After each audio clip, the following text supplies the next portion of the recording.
Here. Well, good afternoon, everyone. Welcome to the 2024 Financial Literacy Conference session on understanding taxes. My name is Sarah O, and I'm a senior career advisor at the USC Career Center, and this is day 3 of the conference. We host this conference each year to equip students and alumni with essential financial knowledge and skills. And we just want to empower you to make informed decisions, build financial independence, and achieve long-term economic success. So with all that being said, we will move on to announcements. First, I do want to thank our gold partners, U.S. Marine Corps, Abbott, Enterprise Mobility, Insight Global, Royal Industrial Solutions, and then our silver partners, Aldi, Central Intelligence Agency, Cornerstone Research, eBus Charge, Lisi Aerospace, Rakuten, U.S. Army Medical Recruiting, and Wells Fargo. Thank you so much for your support and believing in our mission to empower students in our community. And our third announcement before we go into the workshop, and you can move on to the next slide, is our Summer Experience Survey and First Destination Survey. So we want to encourage you all to share what you'll be doing over the summer.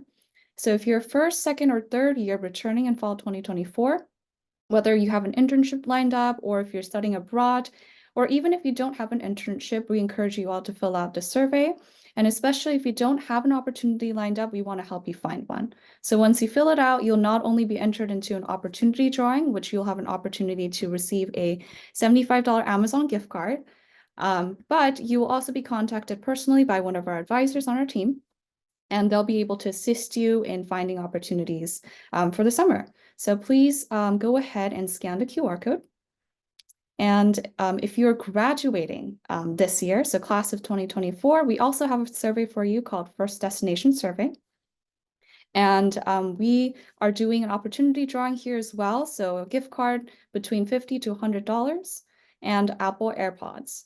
So the sooner you complete the survey, the better your chances are of winning, because non-winners will actually roll over into the following month's opportunity drawing. So those are our announcements, and now I'm going to pass it on to Victoria. Thank you for passing that over, Sarah, and thank you for the introduction. My name is Victoria Bandini. I am currently a career engagement graduate intern at the USC Career Center. I will be moderating our session today. As a reminder, please direct all your questions to the Q&A for the chat, and we will get those answered throughout. And I will go ahead and introduce our presenter today, Professor Gregory Kling. Greg teaches full-time both undergraduate and graduate courses in the Marshall School of Business and Leventhal School of Accounting, and is the academic director of the Jennifer and James R. Parks Master of Business Taxation program. Greg teaches continuing education classes for the California Society of CPAs and CPA exam review classes for Becker CPA exam review. Greg is the update author for Federal Taxes Affecting Real Estate, LexisNexis, a professional publication used by tax professionals worldwide, and is an editorial advisor for The Tax Advisor, a monthly magazine published by the American Institute of Certified Public Accountants. During his previous career in public accounting, Greg was in charge of his firm's accounting, consulting, and tax group, which provided a wide variety of business services to clients with revenues ranging from $1 million to $50 million. Greg served a diverse group of clients throughout his career, public and private companies, entrepreneurial and large multi-state businesses in many different industries. Greg's BS in Business Administration with an accounting emphasis is from UC Berkeley, and his MS in Taxation is from Golden Gate University. So I will go ahead and pass that on to you, Greg. Great. Thank you very much, Victoria, and welcome everybody. Happy to have you all here today. Victoria just shared my bio with you all. Here's the rest of our agenda, and we'll talk about the goals for today's presentation. And we're really just going to, I'll call it, scratch the surface of US tax law. We're really just trying to help raise your awareness of the things you need to think about with regard to your income taxes. And we'll delve into a little bit topics specific to students because I'm imagining we have a lot of students attending today. and then I'll share some closing remarks, and we'll leave plenty of time for Q&A. As a reminder, please do use the Q&A if you have questions, and I will pause along the way and check with Victoria if any questions have come in. We don't necessarily need to wait till the end. We can take questions as we go along. So with that said, again, Victoria shared my bio with you. I think one of the things that I really appreciate about being at a university is being able to share with you knowledge that I gained from having my own accounting practice for many years. So I feel like, hopefully what you're going to get today are some practical things to think about from somebody who was out there doing tax returns for many, many years. And so, as I said before, we're really just trying to come up with a foundational understanding of key requirements. Again, the things that are important to you attending today, so that some of the mystery is gone. I find with taxes, when I talk with folks, and especially when I speak with students, there's a lot of uncertainty, a lot of mystery, and unfortunately, there's a lot of misinformation out there, which I'll talk a little bit about today. So again, we're going to try to establish a foundational understanding.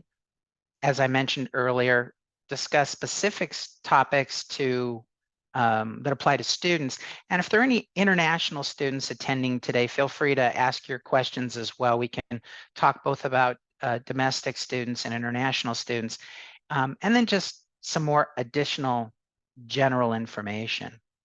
Okay, so just making sure we're also clear, this is not, tax I want to say tax advice that you should rely on. If there's anything that we talk about that's interesting to you, feel free to follow up with me directly or seek out a competent tax advisor. But again, we want to be very clear that we're not providing any specific tax advice. This is just meant to be general advice for your general knowledge. And again, if anything specific is interesting and you'd like to get more information, feel free to reach out to me or to a competent tax advisor. Okay, so let's jump into it. So one of the main things that I see, and I've been talking to a lot of student athletes this year, actually, and one of the main things I think there's a lot of misinformation is that certain types of income, we think that they are non-taxable, and they are actually taxable. So the way I want you to think about it is the default is all income is taxable, unless something in the tax law says it's not. So I'll give you an example. And there's a very famous case on this where somebody found money in a piano. So they bought a piano, they open it up a few years later, and they find a wad of money. And the case went to court, but essentially the court said that money is taxable. Found money is taxable. So if you find $100 on the street, you pick it up and put it in your pocket, that's taxable income. Now, we can have a separate conversation of whether or not people actually report that on their tax returns. I think, today we're just talking about the law, trying to figure out, compliance, what people actually put on their tax returns is a separate conversation. But if we can just agree that found money is actually taxable income. And when I was talking with our student athletes, it was in the context of if they're getting things, gift cards, free gear, free anything in exchange for appearance fees or endorsements, that's taxable income to them. So income doesn't have to just be cash.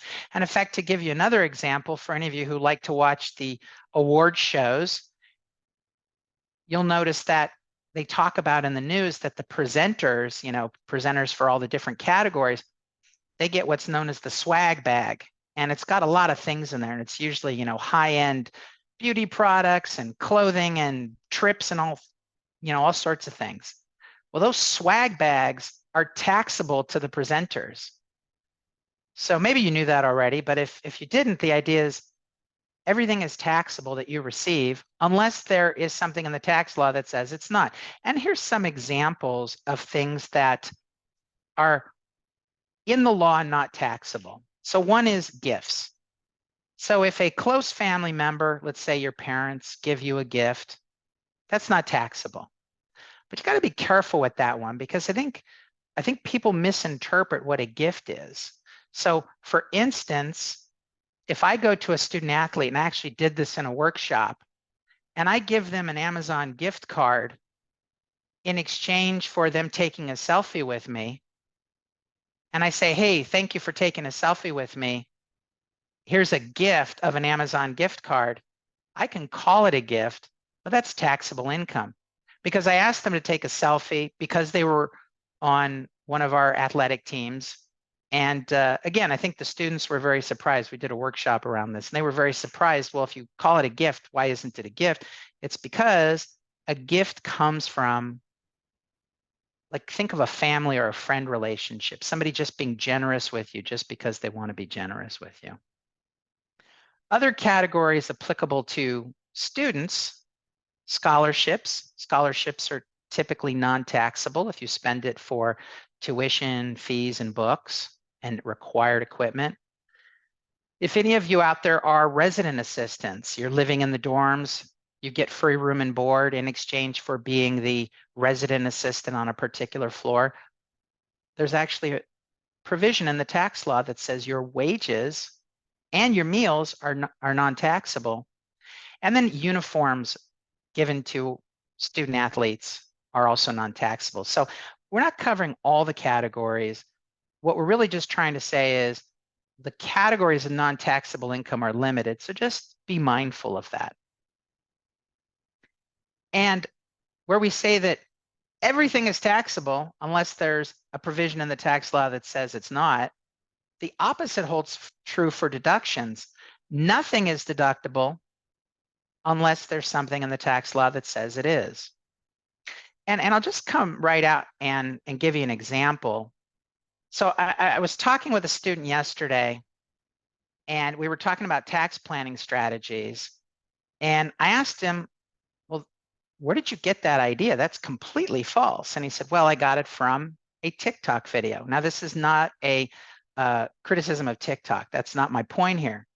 But my point is that some of you, or maybe many of you, are watching videos in social media and the various social media platforms, and you're hearing all sorts of purported tax strategies. And I'm telling you that most of them are completely false and wrong. Now, are there some folks out there who are giving accurate tax strategies, who are putting out social media posts? I suppose there are. I haven't really looked, so I can't give you any specific people, but I can tell you the few I've seen are completely false in the things that they're telling you. And I'll give you an example of this. You're an influencer, all right? And you go out and you buy skincare products, hair care products, makeup, you travel, maybe you take family and loved ones with you, you have meals, and you put out a video that says, I'm an influencer, I get to deduct all of these expenses against my influencer income. And I'm here to tell you that's completely false advice. One specific is clothing. The clothing that you and I wear, if it's general purpose clothing, that's generally never deductible. The only type of clothing that typically is deductible would be uniforms. If any of you out there are like doctors or nurses, airline pilots, other people who are actually wearing specific uniforms, those uniforms tend to be allowed as deductions. But general purpose clothing, even if you only wear it in the context of being an influencer, tax law says that's not deductible. And there are a lot of people out there saying that it is. They're saying that, you know, if you go with your family on a trip and you spend 5 minutes doing your work stuff, that the whole trip is deductible for everybody. Again, I'm just sharing with you that's not accurate information. And part of what I want to do today is just help take away some of the misinformation out there. So back to this slide then. Personal expenses, not deductible. If you're an employee and you have unreimbursed employee expenses, unfortunately, those aren't deductible. And then so this third category for independent contractors, the people who are getting paid, we call those Schedule C folks, independent contractors, trader loss from a sole, trader business as a sole proprietor. It has to be business related. And again, this concept of specifically allowed in the tax law. So here's just a quick question. We're just going to give everybody a chance to take a look at this slide, and you're not being quizzed on this, but play along if you want to. We have a student athlete earns NIL money. NIL is name, image, likeness. That's the money that can be paid to our student athletes as part of being student athletes. So my question for you is, if I tell you that they are independent contractors, which of the following expenses may be deducted as a business expense? And you can see the choices, athletic style clothing, suits, professional clothing, when they come to the games and they're all nicely attired, on-campus meals with other athletes, and vitamin supplements, or all of the above. So I'll give you a chance to look at that. I'll reveal the answer in a moment, but I'll also pause and see if Victoria has any questions for me before I continue on. Yeah, I think we had some questions touching on some of what we were talking about in the first few slides. I think a good clarification question is for those who might not be familiar. Could you explain what deductible means? Okay, so deductible means you can subtract that amount from your income that you put on your personal income tax return. So the idea is that if you are an independent contractor and you made $10,000 of income, but you spent $1,000 on office supplies, you can subtract that $1,000 from the $10,000, and now you only have to pay tax on the remaining $9,000. That's what it means when we say something is deductible. It's deductible against your income so that you can lower your taxes. Thank you for explaining that. Another question regarding the gifts, someone is asking, in what ways can a family member gift a sum of money to another family member without facing tax implications? Well, okay, so when we say tax implications, I want to clarify the question, which is, are we saying income tax implications or gift tax implications? So if we're just saying income tax, if a family member gifts money, let's just stay with the basics, gifts money to another family member, there is no income tax issue there. The giver of the money doesn't get to recognize any benefit, meaning they don't get to deduct that. And the recipient of the money doesn't have any taxable income. So for income tax purposes, gifts have no impact. Now for gift tax purposes, which is a little bit beyond the scope of today's discussion, there is some impact there. But for income tax, gifts have no income tax impact. Thank you. And then another question, this one was about the uniforms and the deductibles. Are uniforms tax deductible for W-2 healthcare workers? No, unfortunately, that goes back to the previous slide for W-2 workers. And in case some of you out there aren't familiar with the W-2, that's the form that employees get. That's how you report your income on your personal tax return, which, by the way, your personal tax return is known as a Form 1040. W-2 workers, employees, cannot deduct unreimbursed business expenses. So it's unfortunate, but no, currently there is no ability for employees to deduct their unreimbursed business expenses. Great, and I think one more question from this section. Can you talk through if awards are taxable income? Yeah, so awards is a special category, and it really depends on the nature of the award. But what I would say is awards are generally taxable income with few exceptions.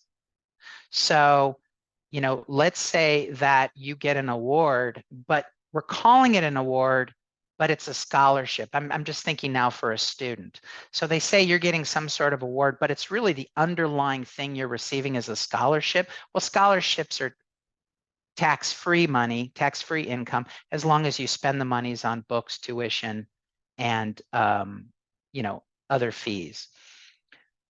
But if it's an award where it's like, I did something great and the award was $1,000, that's taxable income. Again, there's specific exclusions. If it's an award because you've been at a company for 30 years, there's exclusions for that. If any of you have won a Pulitzer Prize or a Nobel Prize, there's certain exclusions for that, but generally awards are taxable income. All right, so let's keep going and we can come back. These are great questions, so keep them coming. Okay, so you've had a chance to look at this A, B, C, D, or E. And the answer is, it was a trick question. None of them are deductible. None of them are deductible. And if you say, well, what about on-campus meals with other athletes? Yeah, but if you're just having meals with your friends and they happen to also be on the team that you're on, those are personal meals. So yeah, none of these categories are deductible. And I think there's some surprises. Sometimes folks think, well, aren't vitamin supplements medical? Don't I get a medical deduction for that on my tax return? And the answer is no. So again, just trying to kind of give you a sense of some of the basics in the tax law here. Okay, so continuing on, if somebody says, well, how do I even know if I have to file a tax return? So recall that a few moments ago, I said, no offense to TikTok, right? This is not against any social media platform, but just in general, my advice is going to be, do not get your tax advice from random posters, random websites, random videos. So then where do you get your advice if you don't already have a tax advisor helping you? Well, if you go to irs.gov, there's a lot of information there that will help you out. And so you can see a couple of screenshots here. It might be kind of small on your screens. In the bottom right-hand corner, I posted part of page 1 of the Form 1040, but this chart A in the middle of the slide came right from irs.gov, and it lets you know if your gross income just means before any allowable deductions, are greater than the amounts you see listed, then you have to file a tax return. And let's briefly go into what filing status is. So each person has to determine their filing status as of the end of the year. So as of December 31st, 2023, were you single? Were you married? And you're filing jointly with your spouse? That means both of you are filing on the same tax return. You're both reporting your income and deduction information on the same return. Are you married filing separately, meaning each spouse is going to file a separate 1040? Are you head of household? And the short one on that is head of household is typically an unmarried individual with a dependent child, or qualifying surviving spouse, which is exactly what it sounds like. You're someone whose spouse has passed away within the last couple of years. Well, once you figure your filing status, you can look on the right-hand side of the chart here. And if your income is under these amounts, you don't even have to file a tax return. If it's over these amounts, you have to file a tax return, even if your ultimate tax liability is zero. So again, there's a lot of good information at irs.gov. California also has their own website. California is overseen by the Franchise Tax Board, FTB Franchise Tax Board. So if you're here in California with the rest of us, then go to the California Franchise Tax Board website for information on California filing rules. Now, sometimes I'll get asked the question, well, what if I was an employee? And I get this from students. What if I was an employee? I made a few $1,000s, but my work withheld federal income tax. I don't have to file, but should I? And my recommendation is yes, because then you would get a refund of your federal income tax paid. So notice that this is, you're required to file if your income is over these levels. If it's under these levels, you can still file a tax return. There's no harm in doing that. It's just not required. And again, there might be reasons for that. You may want to file because you want to get a refund of your withheld federal income tax. Sometimes I've seen folks who are international and who are in the process of trying to apply for their green card, their residency status, will file income tax returns just so they have a record of filing for a number of years. So there's reasons why you may want to file a tax return even if you don't have to. But again, the purpose of this slide is just to show you lots of great information at irs.gov. So we're getting pretty close to the filing deadline. And for those of you who didn't know, the filing deadline is April 15th.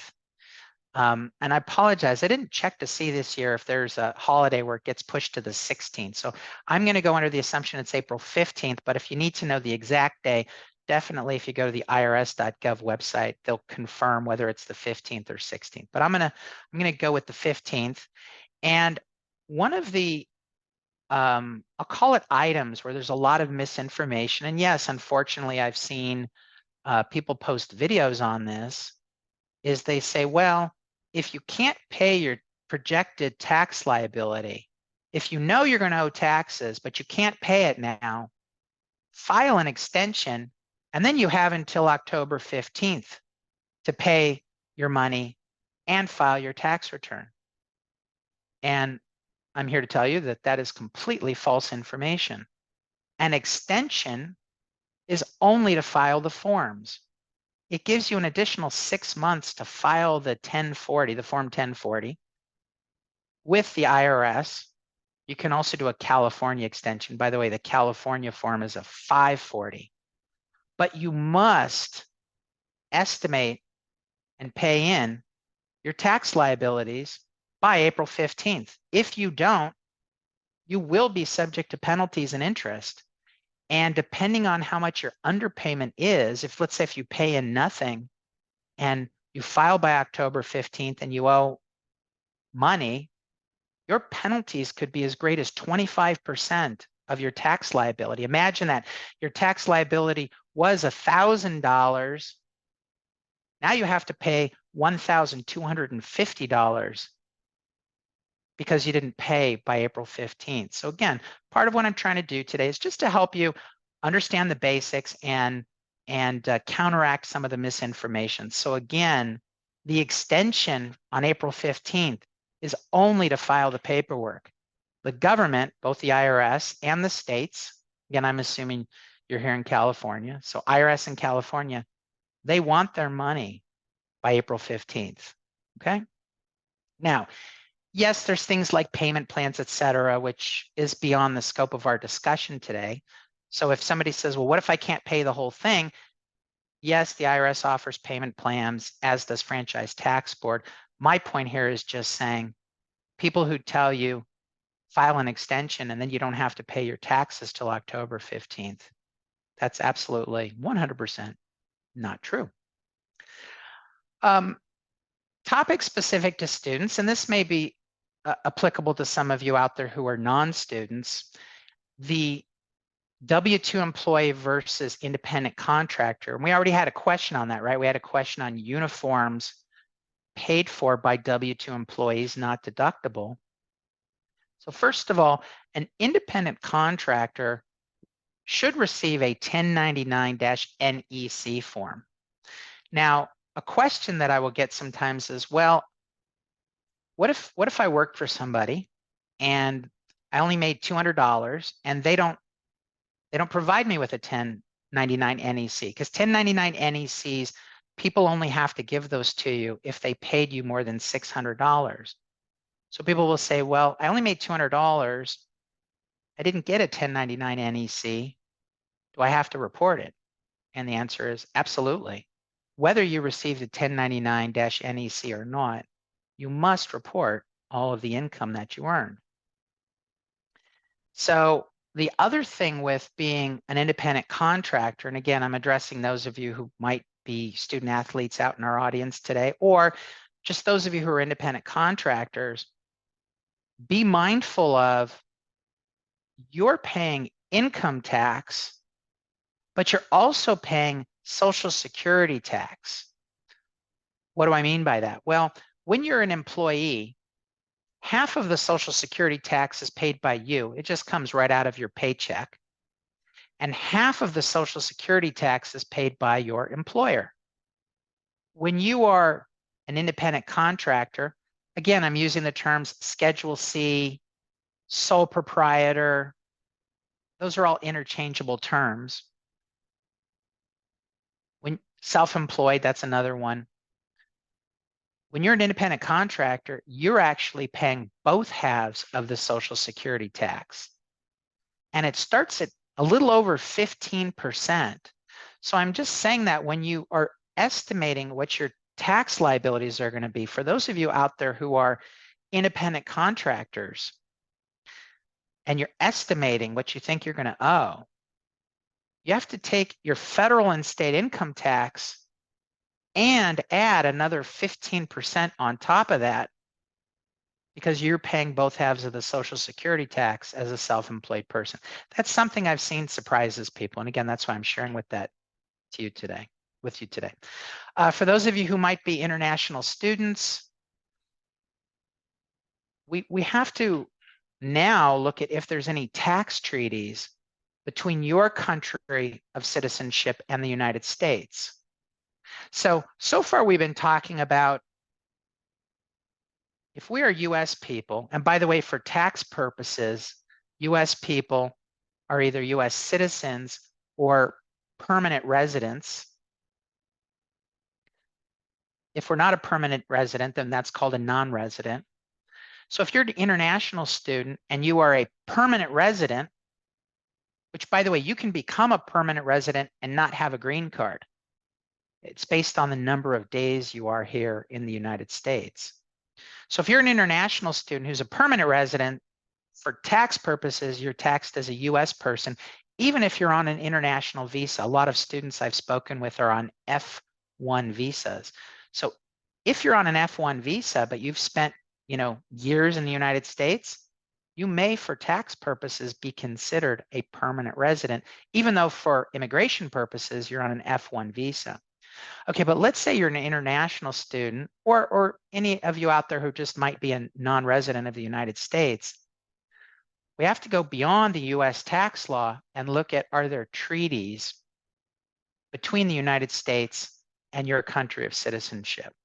And hopefully what you're hearing, I know I'm kind of plugging this over and over, but it's this idea of you really want to make sure that you get competent tax advice. And if you're looking up questions on the internet, that you're going to competent websites like the irs.gov. Multi-state considerations. So this is for those of you who might be working in different states, or if any of you are athletes or entertainers out there who might be performing services in different states. Think of athletes who, let's say basketball players who play basketball games in different states. Now you're actually subject to state income taxation in various states. So just again, trying to give you a little taste of things to think about. One of the things that I want to let everybody know, we're very proud of this at USC, is we have a group that works with the IRS. It's called VITA, Volunteer Income Tax Assistance. And it's run by a group of student volunteers, and they provide free tax return filing services to low-income individuals, students at USC, and also people in the surrounding community. So if you think that this is something you want to look at, go to the VITA website here at USC. Again, it is for folks who are low income, so you need to qualify in order for them to do your returns. But if you do qualify, VITA has been a great resource to the USC community when it comes to annual tax return filings for people. And again, it is a free service that's offered. So I'll do some closing remarks, and then we've got plenty of time for additional questions. So I want to also add that understanding tax, and I'm not expecting any of you to become tax experts, but what I will say is the more you know, the more correct information you have, the more on top of your tax liability you are, the more control you're going to feel over your finances, right? Because this is also coming from financial literacy. How do we have financial literacy? Well, tax is an integral part of creating and maintaining wealth. Knowing your tax liabilities, budgeting for your tax liabilities. If you're a sole proprietor, self-employed, independent contractor, knowing that for every dollar you earn, you need to put some of that away for your tax bill at the end of the year. You can't spend all of it. So just even having that sort of control creates wealth. And again, it's in line with this financial literacy. I've already shared with you, so I'll just mention it one more time. Lots of misinformation from the internet. In fact, one more quick story. I was guest lecturing for another professor last fall in the class at USC. It's an undergraduate class for accounting, but it's accounting for non-accounting majors. So it's a basic accounting class for folks at USC who are non-accounting majors. And I just took an informal poll and I asked everybody, I said, where do you get your tax information? And I was surprised, but a not small amount, so more than just a few people said, oh, well, online videos, of course, and they did mention TikTok. Again, this is not criticism of TikTok. I was surprised at how many people get their tax answers from just random websites.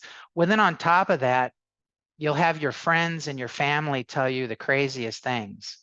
And again, I'm not trying to disrespect anybody's friends or family, but the things that I hear, and students will say, yeah, you know, my cousin's best friend's uncle told me you can do this. So be skeptical when people tell you things. I'm not saying automatically assume they're wrong, but I would say if it sounds too good to be true, it's probably not correct information. So go to reputable websites, find a reputable tax professional. There's a lot of cost-effective options for people. If you feel like, you know, you have a limited budget for this, there's still a lot of cost-effective options. And again, the idea is that make sure you're getting good and accurate information. And in the spirit of financial literacy, just posting this quote here, I thought it was something that's very applicable to what we're talking about today. Now I'm going to pause, and I appreciate your time on this. One question I see coming in, and then we'll take other questions, is the group is called VITA, Volunteer Income Tax Assistance. You can Google USC VITA and find their website.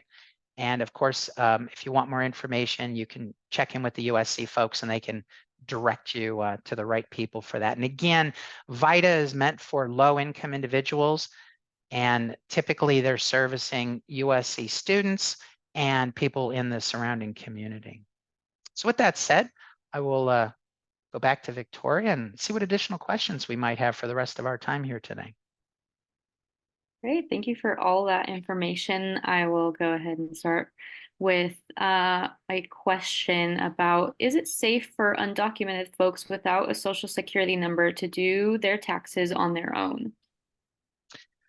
That's a great question. And I'm going to say you need to find a good lawyer to answer that question, because that's more of a legal question. So if I'm coming to you from purely a tax standpoint, so please understand where I'm coming from.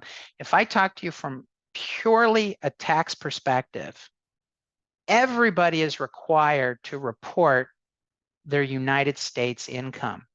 And if you don't have a social security number, you can get what's known as an ITIN, an individual taxpayer identification number.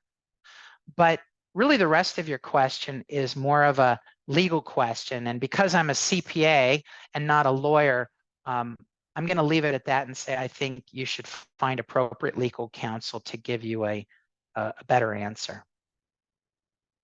Thank you for that. Another question is for how can someone who is financially illiterate know who is a good tax advisor to go to with questions? I know you're talking about there are affordable options for reputable tax advisors. How do we know when someone is a good tax advisor? You know, it's like anything else. If you can get referrals from people who've used service providers, I know like when students come to me and they have needs to have their tax returns prepared, because I'll help students out, but I don't give individual tax advice anymore because I'm full-time teaching and I don't prepare tax returns anymore. But I will refer them to people that I have worked with, and I ask for feedback. So I would say the first thing is referrals are always good, like any other service provider. If you can't get a referral, then I think interview 2 or 3 potential tax providers and see what kind of feeling you're getting from them. I think it, it goes in the general category of how would you normally find any sort of service provider? Referrals are probably the best. And then the second would be if you find 2 or 3 people when you interview them, and then you just try to get a sense of if it seems like they're competent, ask them for their credentials. If they're CPAs, certified public accountants, you can actually look them up on the state website to see if they truly are CPAs. If they are enrolled agents, known as EAs, you can actually find out if they are truly enrolled agents. So those are some of the things that you can do. Thank you for those suggestions. A question from our PhD students. Can you explain the tax implications regarding PhD fellowship income reported in 1098-T forms? What is that income categorized as? Great point. Okay, so we could spend probably an hour talking about PhD income. So I'm going to just give you some basics, and I'm definitely going to encourage, if you're a USC PhD student, excuse me, please reach out to me directly and we can chat one-on-one.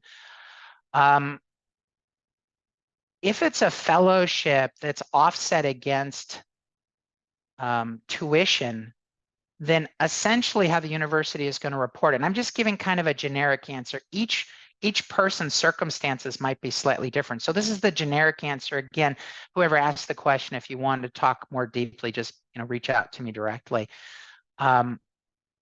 It's typically looked at as a payment made on your behalf towards your tuition.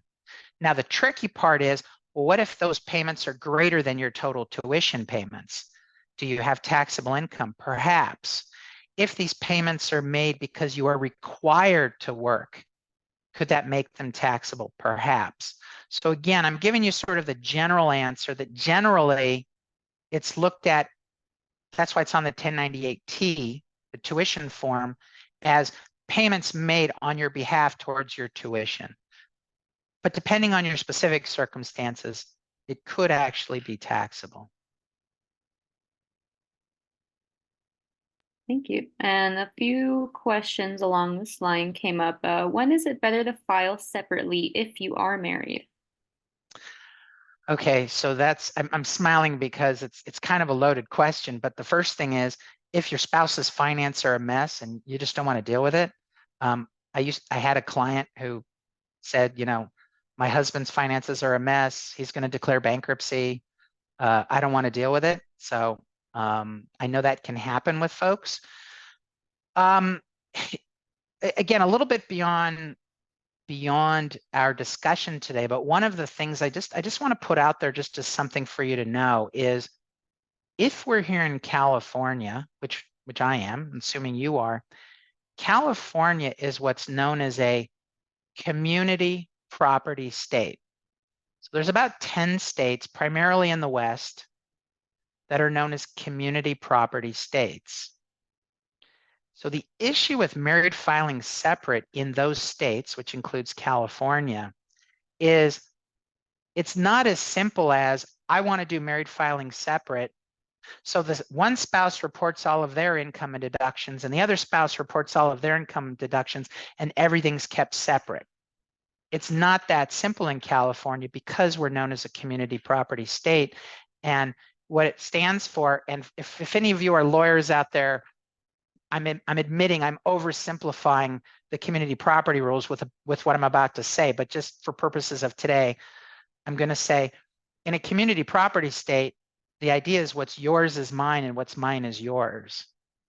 So now back to your question, when should you do married filing separate? Well, if you're not in a community property state, then it tends to be folks where they say, you know, my spouse isn't organized, my spouse has some financial issues. Maybe you're separated from your spouse, but you're not divorced. Typically, most folks want to file married filing joint. Usually the combined tax liability is better. Married filing separate in non-community property states, again, it would have to be a specific set of circumstances. Where I saw it was usually people who were separated and in the process of divorcing. Again, I did have a married couple where the husband's finances were a mess. Again, California being a community property state, it's a little bit more of a complicated answer, and I'll just leave it at that. Thank you for that explanation. Another question, can you explain why some people get a tax refund and others owe the IRS? Is there any safe tax practices to ensure you don't owe anything? And what influences the amount of tax refund that you get? A multi-part question. Oh, okay. So it all centers around this concept of why are some people getting big refunds and why are you owing money? Okay, so let's start with employees. Employees, each paycheck, you have federal income tax withheld and state income tax withheld, assuming you're in a state like California where there's a state income tax. Well, when you work for a company, you'll fill out a form called a W-4. And it will ask you, what's your filing status and how many exemptions do you want to claim? And that's another piece of misinformation I've seen, where folks putting videos up on, you know, the internet are saying, claim exempt, you'll get a big fat paycheck and you won't owe any income tax. That's completely false. So now back to your question, why do some people get refunds and why do some people owe money? Well, if you're an employee, it depends on what you're claiming on your W-4. So let's say if you're claiming single zero, but you're really married and you have, let's say, you know, a few kids, you're probably going to get a refund. Vice versa, if you're somebody who took advice from a purported influencer and you claimed exempt, you're going to owe a lot of money at the end of the year, depending on, of course, your paycheck. Okay, on top of that, let's say if you have income from sources where there's not withholding. Think you sold a big asset and you have a gain to report, or maybe you have interest income, or maybe you have dividend income, or maybe you're the beneficiary of a trust where maybe one of your older relatives has passed away and you're a beneficiary getting money from a trust. Well, all of those sources of income are taxable, but you're not paying in any withholdings on that. Now, let's say you're a self-employed person, an independent contractor. If you're not making estimated tax payments, that means at the end of the year, you've paid in zero tax, you're going to have a big tax liability. So the idea here is why do people owe? Why do people get a refund? It's a function of how much have you paid in during the year. Now you ask the question of, is there a way to, I'll just say overall, manage that process? And there is. Again, I'm going to go back to find a reputable tax advisor. They can help you manage that process and figure out what should you be reporting as withholdings on your W-2, on your paycheck. Or if you're a self-employed person, what estimated tax payments should you be making quarterly so that when you file your tax returns, there's no surprises. Maybe you owe a little bit, maybe you have a little refund, but there's no surprises. Because I do understand the surprise factor is very upsetting, right? When you file your tax returns and you owe much more than you thought you should, I do understand that's very upsetting. But again, it's a function of, if you're an employee, what you've claimed as filing status and dependence on your W-4 form. And if you're not an employee, what estimated tax payments you're making on a quarterly basis. Great, thank you. I see a few questions around resources like TurboTax and online things that you can use. Someone is asking, how can we learn to do our taxes on our own? That's a great question. I think learning in general, because I subscribe to the belief in lifelong learning in anything that you're interested in. I think it's finding the right source. Again, I keep going back to this reputable tax advisors and asking lots of questions. So if you want to do your own tax return, there are commercially available software packages out there. You just mentioned one, Victoria just mentioned one. You just have to be careful because think of a computer program. It only gives you what you put in. So if you put in the wrong things, it's going to give you the wrong numbers. But you can definitely do that. I know that the commercially available tax software have different options. You know, you do it on your own or they assign an advisor to you. Obviously, there are services out there where you can go have somebody where you meet with somebody in an office and they prepare your tax returns. I think the idea is wherever you start, whether you try to do it on your own, whether you use a tax advisor, ask lots of questions. And if anybody ever says, don't worry about that, or I'm taking care of that, that's never a good answer. If you have a question, somebody should take the time to explain to you, why is that taxable income? Why don't I get a deduction for that? Why do I owe so much tax this year? And so I would say the more questions you ask, the more you really embrace this concept of being a lifelong learner, I think the more you'll feel confident with your taxes. Thank you. I have a question from someone who is an international student that received a tax document from school about what part of the fees are deductible for tax purposes. How do you file if you were not working for that tax year? Okay, so I'm not sure I totally understand the question. If you're not working for that tax year, and you still want to file a tax return, then you would just report zeros everywhere and it would just be a zero tax return. If you received a form from the university, I'm not sure what form you're referring to. If it's like a 1042, that's a form that international students get for doing work on campus. So I probably need a little bit more facts on that. But the general answer is, if you didn't work that year and you didn't earn any money and you're an international student and you still want to file just because you want to file a tax return, then you would just report a bunch of zeros and file it anyway.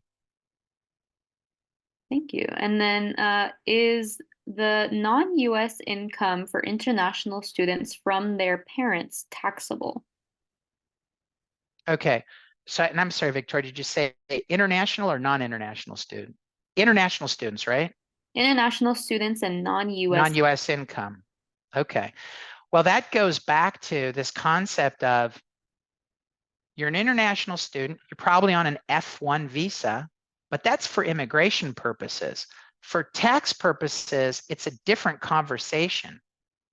And even if you say, well, I don't have my green card, you might be a resident for tax purposes if you've spent more than a certain amount of days here in the United States. So if you are a US resident, again, you're saying you're an international student, you're probably on an F1 visa, but for tax purposes, you are a US resident, then you are taxed on your worldwide income. If you're a non-resident, truly a non-resident for tax purposes, you're only taxed on your US income. But now the person asking the question said income from parents.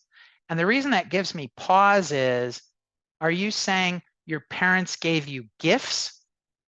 Well, we've already said gifts are not taxable, even if the person giving you the gift is a non-US person. If it's your parents giving you a gift and it's truly a gift, that's not taxable to you, whether your parents are United States people or international people. If you're saying it's a family business or something like that, well, you know, again, that's a different set of facts. Thank you. And then there was a question about how long does the process of filing take? For example, if someone begins that process on April 14th and goes past the April 15th deadline, is there a penalty involved?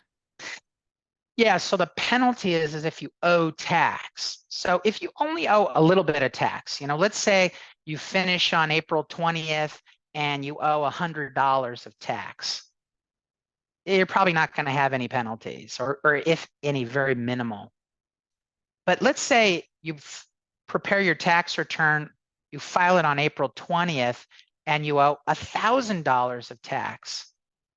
Well, you may be subject to a 5% penalty. Remember how I said it was 25%? Well, the way the penalty works, it's 5% per month up to 25%. Now, not everybody's subject to that 5% penalty. Again, I'm trying to give you general knowledge here, but even if you're 3 days late, the IRS considers that, well, whether you're 3 days late or 30 days late, they're going to charge you a full month's worth of penalty, and it can be 5% per month. So definitely you want to file on time. Really, you want to pay on time. If you want an extension, that's fine, but you want to make sure you pay by April 15th. Got it. Thank you for that clarification. And we're about wrapping up with our time. So I'm going to finish with a last question. Some folks were talking about how the IRS website can be difficult to navigate at times. Do you have any personal suggestions for resources that people might be able to take a look at if they have questions, further questions about taxes? Yeah, I do understand the IRS website can be difficult. I think what you want to look for on the IRS website is like press releases. The IRS puts out documents called IRS publications. So maybe Google those, look for IRS publications. And again, I know I'm kind of repeating myself, but I'm just coming back to, if you can connect to a good tax advisor, again, there are a lot of folks out there who know what they're doing. They charge fees of all sorts of different ranges. And so pretty much I tell people you can always find one within your budget. But if you're just going to the IRS website, look for news releases and IRS publications. That probably will help you. Great. Thank you for answering all those questions. Go ahead. Yeah, so thank you all for your questions today. And again, I appreciate everybody's attendance. It's great having you here. I'm going to turn it back over to the team. I don't know if Sarah's going to jump back on, just a couple of other items, and then we'll close the webinar. So Sarah, back to you. Thank you so much, Greg, for all of those wonderful tips and advice. And thank you, Victoria, for moderating the questions. So I just want to let you all know that we are still continuing the conference. This is just day 3, session 1. So we have Investing 201, First-Time Homebuyer, and Know Your Rights and Your Worth. And on the next slide, we also have Making the Most of Your Workplace Benefits. This one is going to be hosted at the Health Science Campus. Then we have Mastering Your Credit Score, Sustainability and Impact Investing, and we will wrap up the conference with Side Hustles. So please continue to join us and engage. And finally, we do want to encourage you all to fill out our post-session survey. So if you scan the QR code, it'll take you to a survey. And once you fill out the survey, you will also have another opportunity to be entered into an opportunity drawing for a $50 Amazon gift card or Apple AirPods. And if you have any questions about the conference, know that we're always here at careers@usc.edu, or you can email me personally at sarah@usc.edu. Again, thank you, Greg and Victoria, and thank you everyone for joining. Fight on.